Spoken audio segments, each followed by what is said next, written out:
এবার আনুষ্ঠানিকভাবে অবসরে ঘোষণা দিয়েছেন বাঁহাতি ওপেনার তামিম ইকবাল, যা নিশ্চিত করলো আর কখনো বাংলাদেশের জার্সিতে দেখা যাবে না তামিমকে। সাবেক এই অধিনায়কের বিদায়ের ঘোষণায় আবেগপ্রবণ হয়ে পড়ছেন তার সতীর্থরা। বর্তমান অধিনায়ক নাজমুল হোসেন শান্ত থেকে শুরু করে সাবেক দুই অধিনায়ক জাতীয় দলের হয়ে এখনো খেলে যাওয়া মাহমুদুল্লাহ রিয়াদ ও মুশফিকুর রহিম। ফলে চ্যাম্পিয়ন ট্রফি নিয়ে নাটকীয়তার অবসান। একদিকে রাজনৈতিক জটিলতায় ঝুলে আছে সাকিব আল হাসানের ভাগ্য, অন্যদিকে এক ঝাঁক ক্রিকেটার চ্যাম্পিয়ন ট্রফি স্কোয়াডে করেছে নিজেদের জায়গা পাকা। শেষ মুহূর্তে একাধিক খেলোয়াড়দের নিয়ে জল্পনা কল্পনা। সব মিলিয়ে চ্যাম্পিয়ন ট্রফিতে কেমন হতে যাচ্ছে টাইগারদের স্কোয়াড ভিউয়ার্স, সেটাই একবার দেখে নেওয়া যাক। প্রথমে আসি লিটন দাসের কাছে।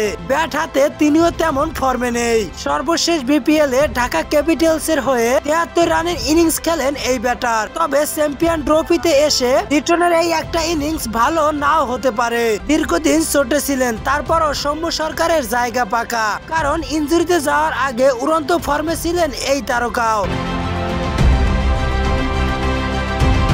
সৌম্যর সাথে দেখা যেতে পারে আরেক বাঁহাতি প্লেয়ার তানজিদ তামিমকে। অন্যদিকে অধিনায়কের দায়িত্ব নিয়েও চ্যাম্পিয়ন ট্রফিতে খেলতে যাবেন নাজমুল হাসান শান্ত। মিডল অর্ডারে থাকবেন তাওহিদ হৃদয়, মুশফিকুর রহিম, মাহমুদুল্লাহ রিয়াদ, তাদেরকে নিয়েও তেমন সংশয় নেই। একই সাথে অলরাউন্ডার মেহেদী হাসান মিরাজও অবধারিত চয়েস। একই সাথে শেখ মেহেদীরও সুযোগ আসতে পারে। জাকির আলী অনেক হতে পারে দলের ফিনিশিং এর আস্থা। আর লেগ স্পিনের ভরসা রিশাদ তো আসেনি। প্রশ্নবিদ্ধ বোলিং অ্যাকশনের কারণে সাকিব শেষ পর্যন্ত ছিটকে গেলে সুনিশ্চিত হয়ে যেতে পারে নাসুম আহমেদের জায়গা। নাসুমের মাধ্যমে তখন দলে পূরণ করা হবে বাঁহাতি স্পিনার বোলারদের চাহিদা। তবে সম্প্রতি সময় টাইগার দলের পেসার বোলাররা রয়েছেন দারুণ ফর্মে।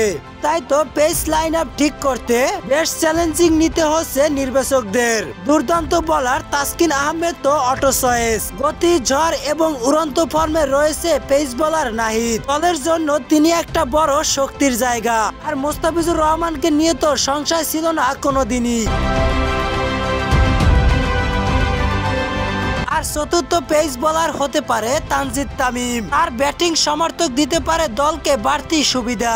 কোনো কারণে স্পিন বিভাগে বোলারদের সংখ্যা কমানোর চিন্তা করলে সেরা 15তে জায়গা পেতে পারে হাসান মাহমুদ। ভিউয়ার্স, এখন সব মিলিয়ে বিসিবির পক্ষ থেকে চূড়ান্ত ঘোষণা আসার অপেক্ষা।